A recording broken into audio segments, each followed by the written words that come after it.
Man,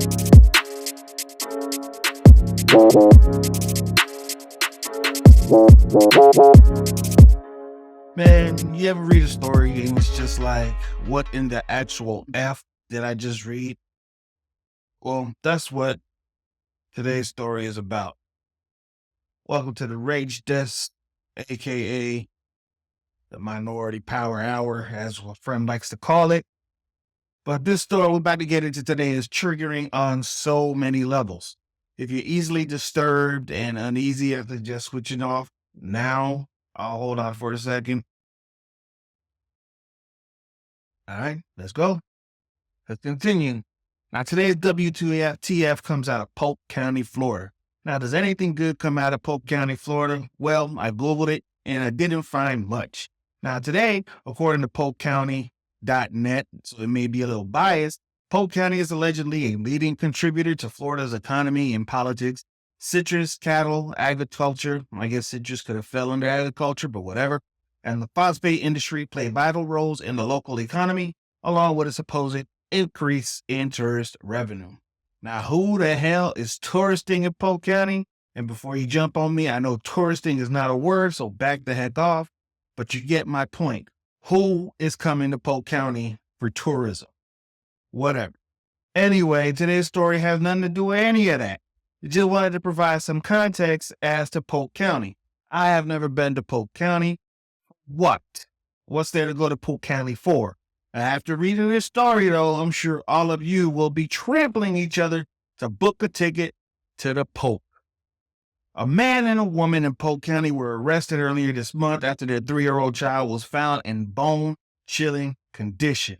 Literally, the kid was cold to the touch. Play that news report.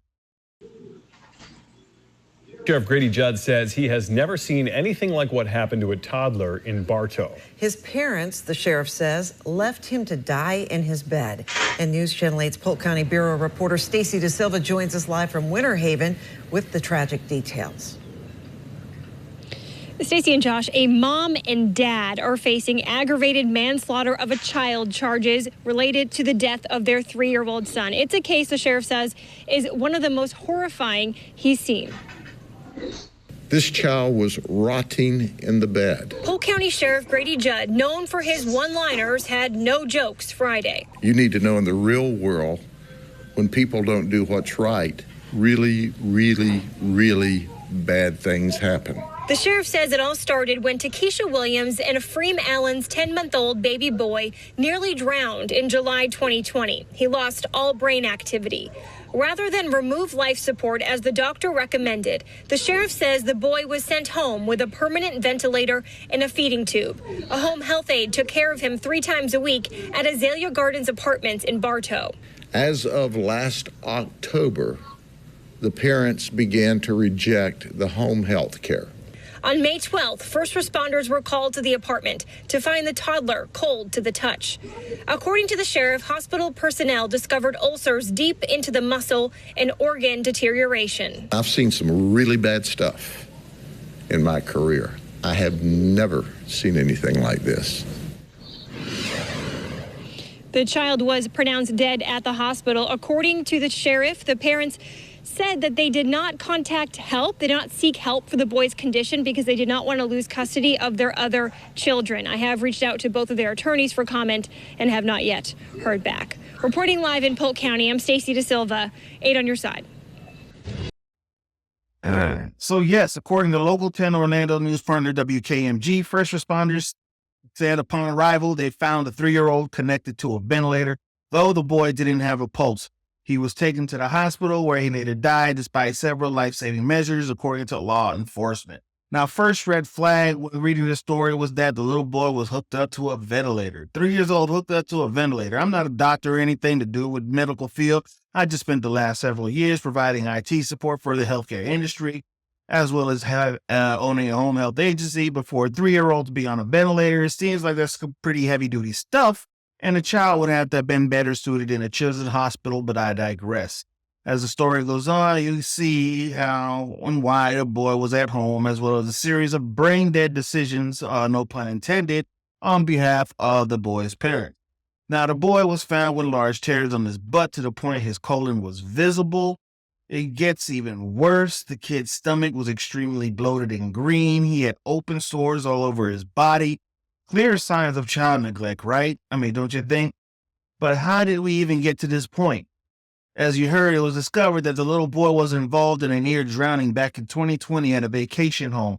So before the child even turned 1 year old, he already nearly drowned. He was declared brain dead. Instead, there's no brain activity. The story doesn't even provide background on that incident other than to say the child had no brain activity, could not even blink his eyes, could not move his extremities, and quite frankly, it was recommended to the parents that he be removed from any life-saving measures because the child would forever be in a coma with no brain activity.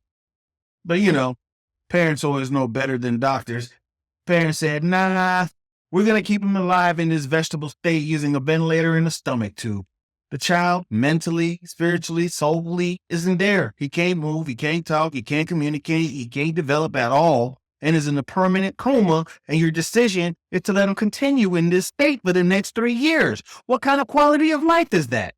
Now, in addition to this, investigators said they found out the boy had been living with his mother, Takesha Williams, 24 years old, and her 2 other children. She got 2 other kids. His father, Ephraim Allen, 25, had been helping Williams with taking care of the boy, though Allen didn't live at the home, according to deputies. Now, what I want to know is Allen also the father to the other 2 kids?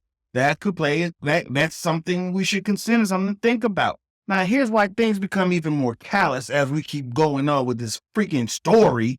I suppose the parents did have some good intentions with keeping that boy on life support, the baby on life support, and to bring it home, despite the doctor saying he will be forever in a coma. But the parents did it anyway. They took him home. They had some good intentions. They hired a home health agency, had a nurse visiting 3 times a week and providing care to the child since 2020. Now, I'm sure the parents were receiving some kind of financial support to do this because home health is not cheap. I own a home health agency. I should know. Based on what I charge these clients, those numbers add up fast. And you talking about for the last 3 years? Come on, dog. Now, recently, though, the parents had stopped using the services of the home health agency and decided, you know what? We can do it ourselves. Well, really what that means is they got tired of paying the agency and they were no longer receiving the financial support that they were receiving and the money dried up. So they could no longer pay for the home health services.